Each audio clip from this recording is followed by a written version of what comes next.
मेरे प्रिय दर्शकों नमस्कार। प्रिय दर्शकों ऋषि ज्योतिष में आपका स्वागत है।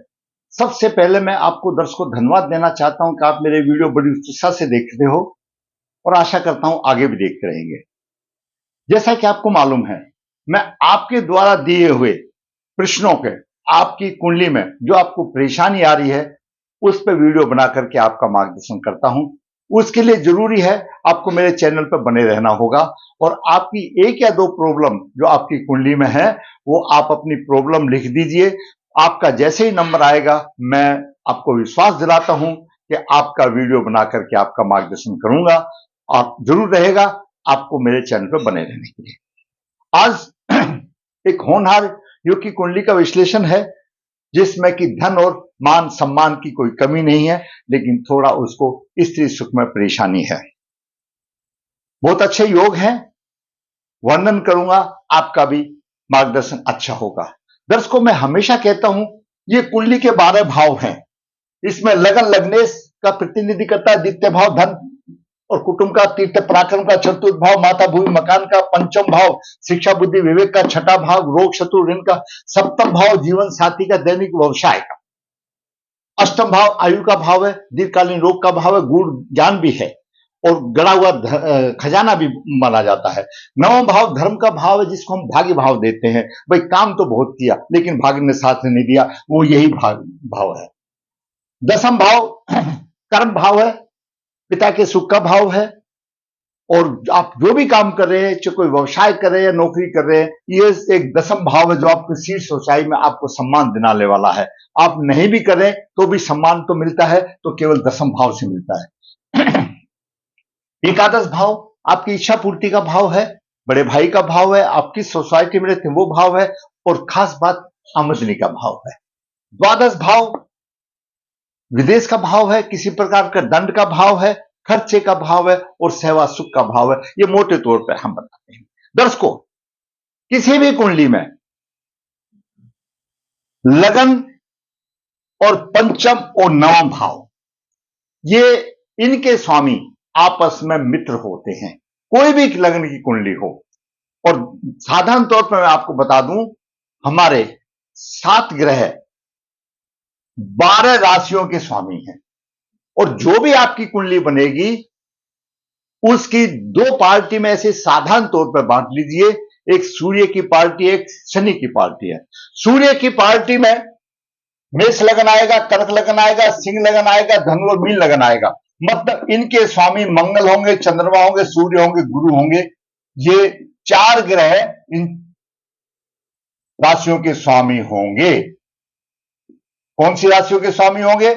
मेष राशि का, कर्क राशि का और सिंह राशि का और धनु राशि का और मीन राशि का। गुरु 2 राशि का स्वामी होगा और एक राशि और छूट गई इसमें, वृश्चिक राशि। वृश्चिक राशि का स्वामी मंगल होगा।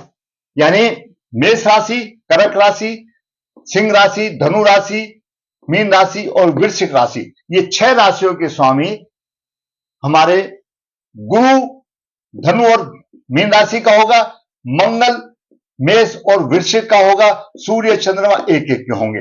इन 6 राशियों में से जो भी यहां लगन बनेगा यही आपस में पंचमेश और भाग्येश बनेंगे। यही आपस में जो भी यहां लगन बनेगा इन 6 राशियों में से जो यहां लगन बनेगा पंचम भाव और नवम भाव उसका सहायक होंगे।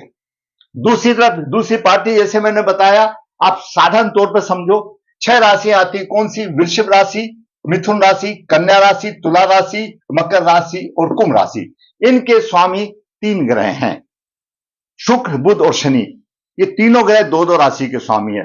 यहां पर इनमें से कोई सी भी राशि आएगी, यानी यहां पर शुक्र की राशि आएगी तो बुध और शनि सहायक बनेंगे, भाग्य भाव के स्वामी बनेंगे।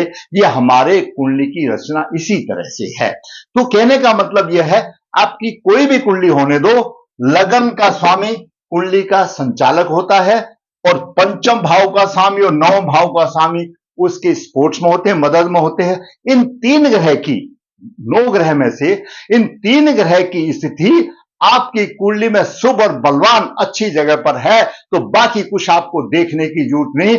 आप वो सब कुछ सम्मान सब भी मिल जाएगा, इसमें कोई दो राय नहीं है। आपको हर चीज मिल जाएगी।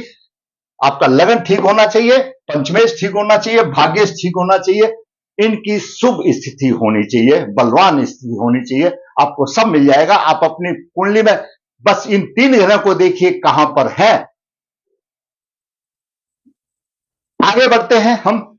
जातक की कुंडली में ऐसे ग्रह की स्थिति है कि धन मान सम्मान की कोई कमी नहीं है, सरकारी पद और प्रतिष्ठा है और सरकारी नौकरी पर है, लेकिन कमी है तो दाम्पत्य सुख की थोड़ी सी कमी है।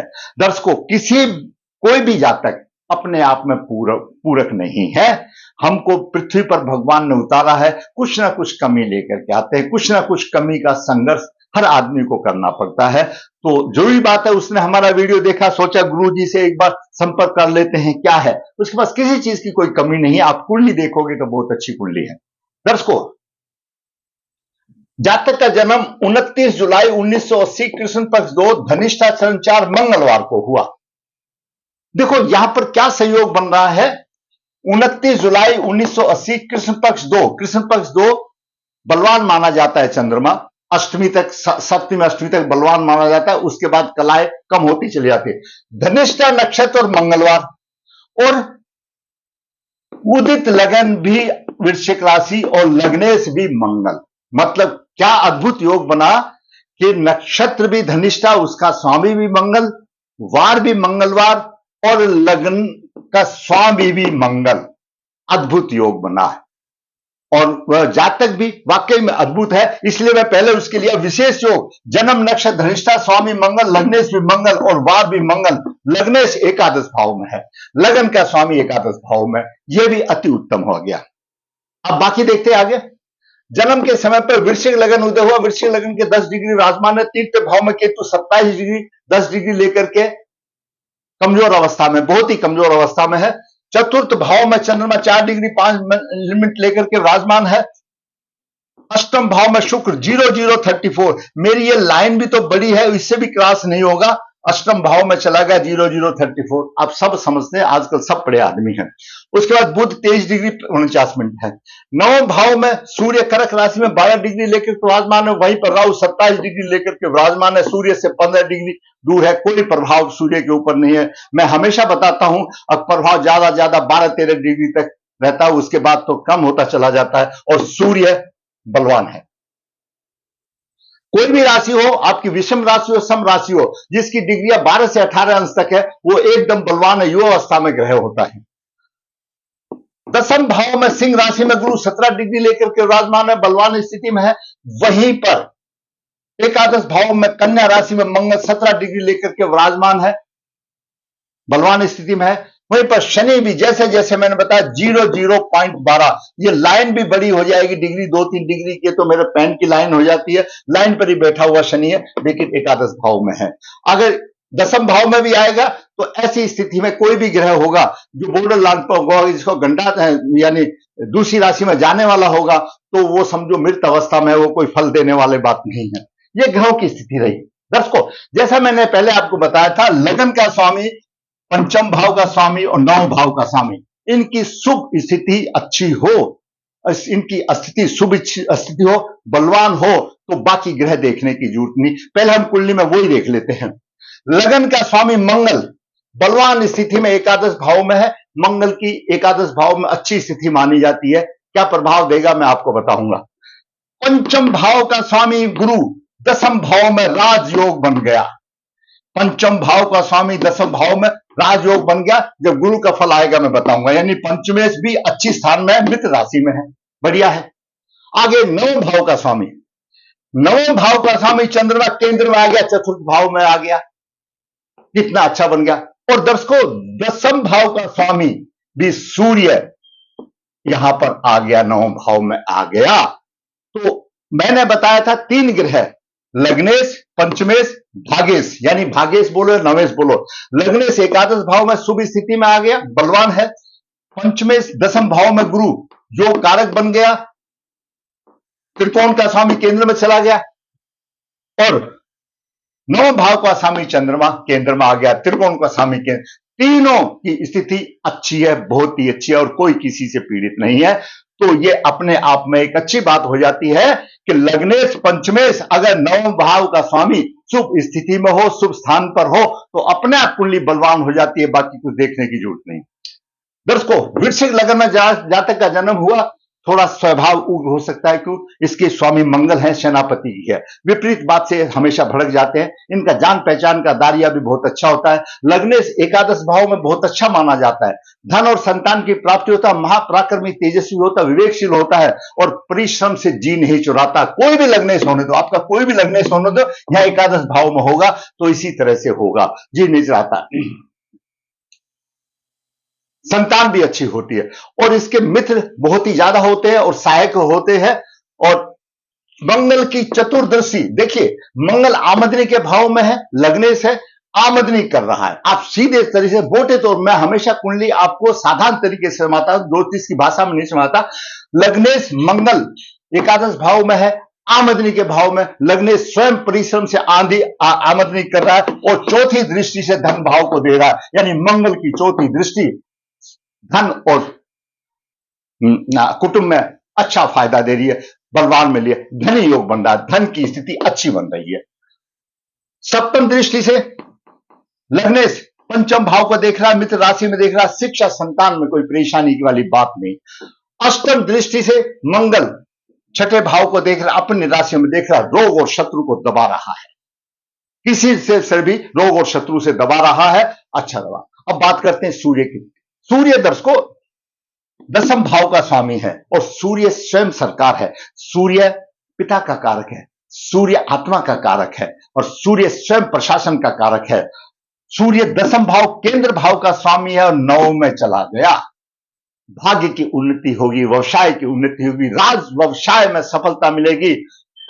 सप्तम दृष्टि से चतुर राशि को देख रहा है, भाई बहनों से सूर्य थोड़ा सा मनमुटाव रखेगा, वरना केंद्र का स्वामी त्रिकोण में आ गया और सूर्य दसम भाव का स्वामी मित्र राशि भाग्य भाव में आ गया, चंद्रमा की राशि में आ गया।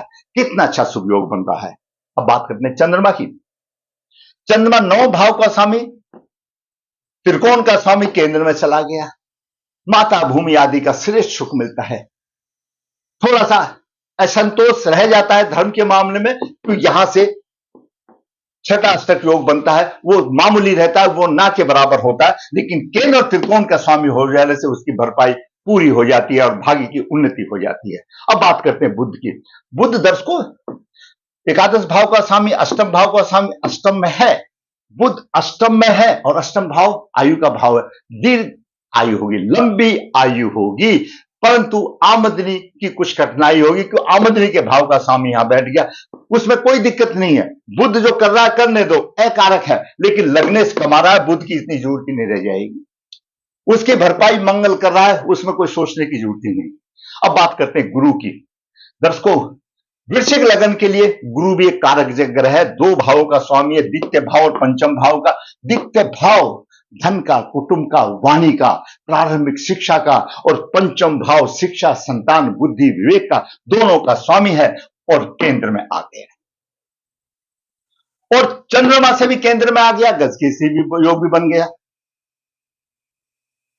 पंचम भाव का स्वामी जब कर्म भाव में आ गया, दसम भाव कर्म भाव है, तो दर्शकों पंचम भाव बुद्धि, शिक्षा, विवेक का भाव तो है, लेकिन वो सरकार का खजाने का भाव भी है। तो चतुर्थ भाव सरकार है, जनता है, चतुर्थ भाव जनता है और जनता के द्वारा सरकार बनती है। और पंचम भाव चतुर्थ से द्वितीय है, जनता का खजाना। जनता का खजाना कौन सा हो गया? सरकार का खजाना।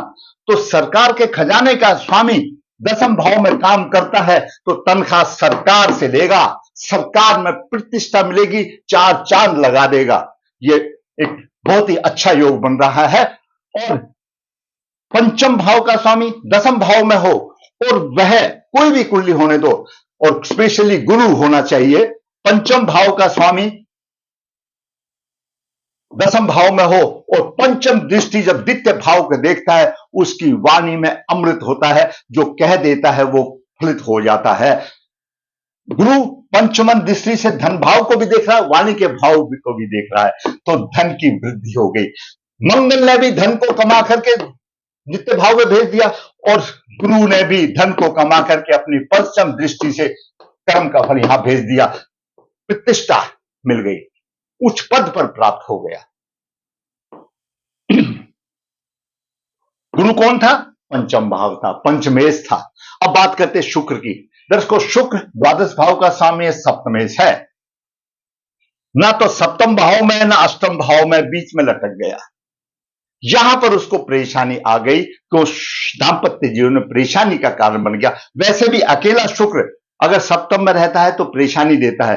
वो जाने वाला था तो गया भी नहीं, बीच में लटक गया, और शुक्र की वजह से उसको दाम्पत्य सुख में परेशानी और कम मिले। लेकिन शुक्र यहां पर एक विपरीत राजयोग भी दे रहा है। तो शुक्र द्वादश भाव का स्वामी है और अष्टम भाव में है 0034 डिग्री के, और शनि भी 0012 पर है। शनि जैसे बॉर्डर लाइन पर है, तो शनि की दशम दृष्टियां शुक्र पर पड़ रही है अष्टम भाव में, तो विपरीत राजयोग बन रहा है। तो द्वादश भाव का स्वामी अष्टम भाव में और पाप ग्रह से पीड़ित, इसके ऊपर कोई शुभ ग्रह का प्रभाव नहीं है।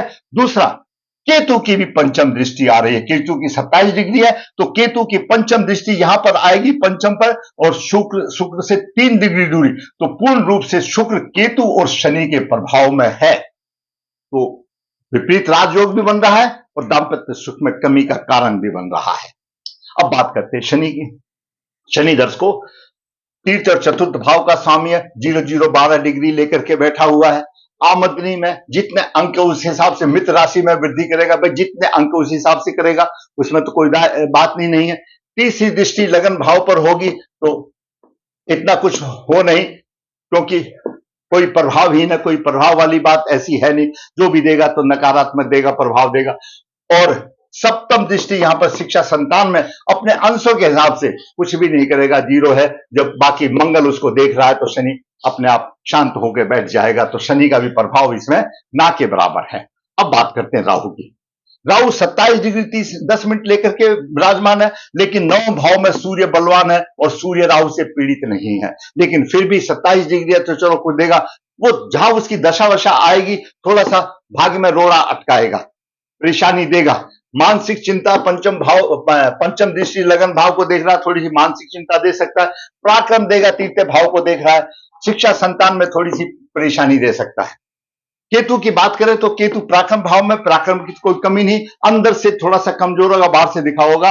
केतु की पंचम दृष्टि यहां पर सप्तम भाव पर है, तो पत्नी के स्वास्थ्य में यहां पर खराब करेगा, पत्नी के स्वास्थ्य को खराब करेगा और शुक्र को भी पीड़ित कर रहा है, क्योंकि शुक्र से 3 डिग्री पर है। तो पत्नी के बारे में, जीवन साथी के बारे में सुख में कमी की बात करेगी, भाग्य की हानि करेगा। कोई हानि करेगा नहीं, बलवान यहां बैठा हो, लेकिन अपनी जितनी है थोड़ा बहुत वो करता रहेगा, ना के बराबर। वो कैसे हानि करेगा? मान लिया, मैं कई बार आपको एग्जांपल देता हूं, एक ने अगर 500 रुपए अगर आज दिहाड़ी कमाए हैं और 500 रुपए वो चिल्लर घर लेके जा रहा है, उसके दिमाग में ये होता है कि मैं बच्चों के ले लिया, और 500 रुपए में से 10 रुपए निकल के 490 बचे, तो उसी तरह से उतना ही नुकसान करेगा। अगर हाँ 490 ही खराब हो गए तो ज्यादा नुकसान हो गया, तो यहां पर लिटिल बिट थोड़ा सा नुकसान करेगा, जो कि ना के बराबर है। तो ये ग्रहों की स्थिति रही। दर्शकों, धन मान सम्मान की कोई कमी नहीं। धन के दोनों गुरु और मंगल अच्छे दे रहे हैं। पंचमे दशम भाव में है, सम्मान की कोई कमी नहीं। और गुरु की केंद्र प्रभाव लगन पर है। इस बालक की संतान भी उसके सम्मान को आगे बढ़ाएगी, तो सम्मान की कोई कमी नहीं, भाग्य की कोई कमी नहीं, कमी थोड़ी सी ये रही। तो ऐसे जातक, ऐसे ग्रह अगर मिले, तीनों ग्रह बलवान है, तीनों शुभ स्थान में है, तो धन और माल और सम्मान की कोई कमी नहीं। कोई ना कोई तकलीफ आती है जातक को दाम्पत्य जीवन से समय पर आए। दर्शकों, मैं यहीं पर आज एक और बात बता देता हूं। जातक का जन्म धनिष्ठा नक्षत्र में हुआ। धनिष्ठा नक्षत्र अपने आप में बलवान है। आपका कोई भी कुंडली हो जिसका जन्म नक्षत्र धनिष्ठा है, और धनिष्ठा ही नहीं, रोहिणी भी हो सकता है, और कृत्तिका भी हो सकता है, और पुष्य नक्षत्र और उत्तरभाद्रा। शनि के 2 नक्षत्र, मंगल का एक धनिष्ठा, चंद्रमा का रोहिणी और सूर्य का कृत्तिका नक्षत्र। ये 5 नक्षत्र ऐसे हैं जिनका भी जनक नक्षत्र ये 5 होगा, वह जातक परिवर्तनशील है। परिवर्तनशील कैसे होगा? तो वो कभी भी परेशानियों से हार नहीं मानता, वो बुद्धिमान भी होता है, चालाक भी होता है। जैसी स्थिति होगी वैसे ही अपने आप को ढाल लेता है और अपने आप को, जिसको बोलते हैं ना कि मैनेज कर लेता है स्थिति के अनुसार से, वो परिवर्तनशील होने में, और वो उसको बड़ी अच्छी कामयाबी मिलती है। तो कौन से नक्षत्र हैं? 5 नक्षत्र। कृत्तिका, कृत्तिका के स्वामी सूर्य है। रोहिणी, रोहिणी के स्वामी चंद्रमा है। धनिष्ठा के स्वामी मंगल है, जो यहां देख लिया। और पुष्य के स्वामी शनि है, और उत्तरभाद्रा के भी स्वामी शनि, ये 5 शनि है।